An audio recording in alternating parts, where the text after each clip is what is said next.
আমি গ্যারান্টি দিয়ে বলতে পারি এই রেসিপি ফলো করলে আপনি কখনোই কেক বানাতে ব্যর্থ হবেন না। দুনিয়ার সব থেকে সহজ একটি কেকের রেসিপি শেয়ার করব আজ। যারা কেক বানাতে বারবার ব্যর্থ হচ্ছেন, কোনোভাবেই পারফেক্ট হচ্ছে না, তাদের জন্যই আমার আজকের এই রেসিপি। এর জন্য প্রথমেই 2টা ডিম ভেঙে নিব। ডিমগুলো অবশ্যই নর্মাল তাপমাত্রায় থাকতে হবে। ডিম যদি ফ্রিজে থাকে তাহলে 1 ঘন্টা আগে এগুলো বের করে রাখতে হবে। একটা নর্মাল হ্যান্ড হুইক্সের সাহায্যে ডিমগুলোকে ভালোভাবে ফেটিয়ে নিতে হবে। হাতের কাছে হ্যান্ড হুইক্স না থাকলে আপনারা কাঁটা চামচের সাহায্যে এই কাজটি করতে পারবেন। ডিমগুলোকে ফেটিয়ে একদম সাদাটে কালার করে ফেলতে হবে। ডিমের কালার চেঞ্জ হয়ে যখন এরকম সাদাটে হয়ে যাবে তখন এখানে 1/2 কাপ পরিমাণ চিনি নিয়ে নিলাম।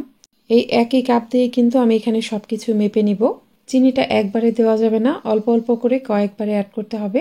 কিছুটা চিনি দিয়ে এটা ভালোভাবে ফেটিয়ে নিতে হবে। প্রথম যে চিনিটা দিলাম এটা সম্পূর্ণ গলে যাওয়ার পর এখানে আবারও কিছুটা চিনি দিয়ে দিলাম। এভাবেই কয়েকবারে চিনি অ্যাড করব। এখানে কিন্তু চিনির কোনো দানা থাকা যাবে না, চিনিটা একদম গলিয়ে নিতে হবে। ডিমের সাথে চিনিটা ভালোভাবে মিশিয়ে নেওয়ার পর যখন দেখবেন চিনি একদম গলে গেছে এবং এই মিশ্রণের কালার একদম সাদাটে হয়ে কিছুটা আঠালো হয়ে যাবে, সে পর্যায়ে বুঝতে হবে মিশ্রণটা পারফেক্টভাবে মেশানো হয়ে গেছে। সম্পূর্ণ চিনি ভালোভাবে মিশিয়ে নেওয়ার পর দেখুন মিশ্রণটা কতটা আঠালো হয়ে গেছে এবং এর কালারটাও কিন্তু অনেকটা সাদাটে হয়ে গেছে। ঠিক এরকম পর্যায়ে আসলে এখানে তেল দিয়ে দিব। আমি 1/2 কাপ পরিমাণ সয়াবিন তেল দিয়ে দিলাম। এই একই কাপ দিয়ে কিন্তু সবকিছুই মেপে নিব। এই মিশ্রণের সাথে তেলটা ভালোভাবে মিশে যাওয়ার পর এটা আর বেশিক্ষণ নাড়াচাড়া করবেন না। এখন এখানে একটা চালনি বসিয়ে দিলাম। এখানে আমি 1 কাপ ময়দা দিয়ে দিলাম। হাতের কাছে ময়দা না থাকলে আটাও দেওয়া যাবে। যেই কাপ দিয়ে তেল ও চিনি মেপেছি ঠিক একই কাপ দিয়ে একদম সমান সমান করে 1 কাপ পরিমাণ ময়দা নিয়েছি। দিয়ে দিলাম 1 চা চামচ পরিমাণ বেকিং পাউডার। এখানে বেকিং পাউডারটা অবশ্যই ভালো মানের নেবেন। ভালো মানের বেকিং পাউডার না হলে কিন্তু কেক অনেক সময় পারফেক্ট হয় না। শুকনো উপাদানগুলো চেলে নেওয়ার পর এখানে একটা মালটার উপরের চামড়ার অংশটা এভাবে গ্রেট করে দিয়ে দিব। শুধু উপরের চামড়ার অংশটাই দিতে হবে, নিচের সাদা অংশটা দেওয়া যাবে না। সাদা অংশ দিলে কেক তিতা লাগবে। মালটার উপরের চামড়া গ্রেট করে দেওয়ার ফলে কেকের মাঝে খুব সুন্দর একটা স্মেল পাওয়া যাবে। আর হাতের কাছে মালটা না থাকলে আপনারা এমনিতেও এই কেক বানিয়ে নিতে পারবেন। এখন সবকিছুই মিশিয়ে নিব। মিশিয়ে নেওয়ার পর দেখুন এটা কিন্তু অনেকটা আঠালো। এই মিশ্রণটা আর একটু নরম করতে হবে। প্রথমে এখানে 1 থেকে 1.5 চা চামচের মতো লেবুর রস দিয়ে দিব। লেবুর রস দেওয়ার ফলে কেকের মাঝে ডিমের কাঁচা গন্ধ থাকবে না আর কেকটা চুপসে যাওয়ারও ভয় থাকবে না। এরপরে ব্যাটারটাকে একটু পাতলা করার জন্য দিয়ে দিব মালটার রস। আমি মালটার অর্ধেকটা অংশ চিপে চিপে রসটা দিয়ে দিলাম। আপনারা যদি মালটার রস না দিতে চান অথবা হাতের কাছে মালটা না থাকে তাহলে এখানে 3 থেকে 4 টেবিল চামচ পরিমাণ নর্মাল লিকুইড দুধ দিয়ে দিবেন। আমার কাছে মনে হচ্ছে এই ব্যাটারটাকে আর সামান্য একটু পাতলা করতে হবে, তাই মালটার বাকি যে অংশটা আছে সেই রসটুকু চিপে চিপে দিয়ে দিলাম। দেখুন কেকের ব্যাটারের ঘনত্বটা এরকম হবে। এটা অনেক বেশি পাতলাও হবে না আবার খুব বেশি ঘনও হবে না। ব্যাটারের ঘনত্বটা ঠিক এই পর্যায়ে আসলে বুঝবেন এটা একদম পারফেক্ট আছে। আমার কেকের ব্যাটারটা একদমই রেডি। এখন কেক বেক করার জন্য মোল্ড রেডি করে নিব। এখানে 4 ইঞ্চি সাইজের একটা মোল্ড নিয়েছি। মোল্ডের চারপাশে তেল ব্রাশ করে নিলাম। এর উপরে একটা নর্মাল কাগজ কেটে দিয়ে দিলাম। কাগজের উপরেও তেল ব্রাশ করে নিতে হবে। এখন কেকের ব্যাটার ঢেলে নিব। ব্যাটারটাকে মোল্ডের যতটা সম্ভব উপর দিক থেকে ঢালার চেষ্টা করবেন, তাহলে ব্যাটারে কোনো এয়ার বাবলস থাকার চান্স থাকবে না। আর ব্যাটারটাকে একবারেই পুরোটা ঢেলে দেওয়ার চেষ্টা করবেন। মোলটাকে এভাবে কয়েকবার ট্যাপ করে নিলাম, তাতেও এখানে এয়ার বাবলস থাকলে সেগুলো নষ্ট হয়ে যাবে। এখন কেক বেক করতে চলে যাব। এর জন্য চুলায় একটা নর্মাল সিলভারের হাঁড়ি বসিয়ে দিয়েছি।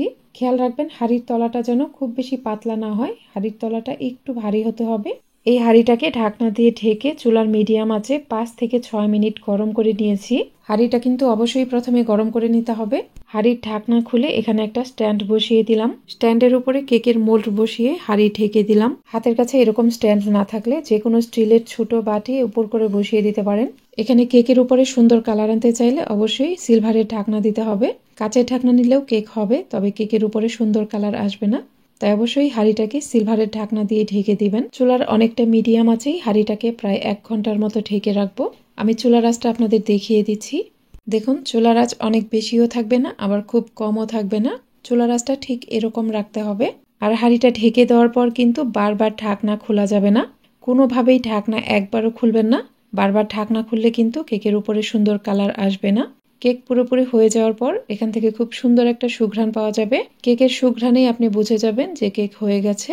ঠিক 1 ঘন্টা পর ঢাকনা খুলে নিলাম। দেখুন কেকের কালার কতটা সুন্দর হয়েছে। যারা বলেন কেক ওভেনে বেক করে তারপর চুলায় দেখিয়েছি, তারা এই পর্যায়ে খুব ভালোভাবে দেখে নিন। একটা কাঠির মাধ্যমে কেকটা চেক করে নিচ্ছি। কাঠিটা ক্লিন এসেছে, তার মানে এটা হয়ে গেছে। এখন কেকটা নামিয়ে পুরোপুরি ঠান্ডা করে নিব। ঠান্ডা হয়ে যাওয়ার পর মোল্ড আউট করে কেকটা কেটে আপনাদের দেখিয়ে দিচ্ছি। কেকটা নামিয়ে নেওয়ার পর দেখুন হাঁড়ির অবস্থাটা কেমন। অনেকেই বলেন হাঁড়ি পুড়ে যায় কিনা বা হাঁড়ির নিচে পানি দিতে হয় কিনা।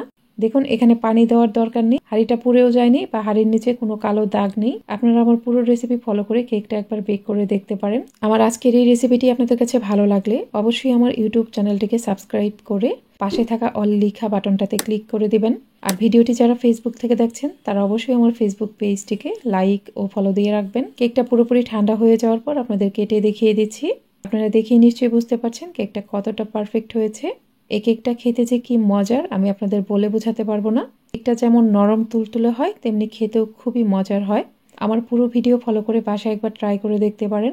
আজকের রেসিপি ভালো লাগলে অবশ্যই একটা লাইক দিবেন, কমেন্ট করে জানাবেন ভিডিও আপনাদের কাছে কেমন লাগলো। আজ তাহলে এখানেই বিদায় নিচ্ছি। সবাই অনেক বেশি ভালো থাকবেন। আল্লাহ হাফিজ।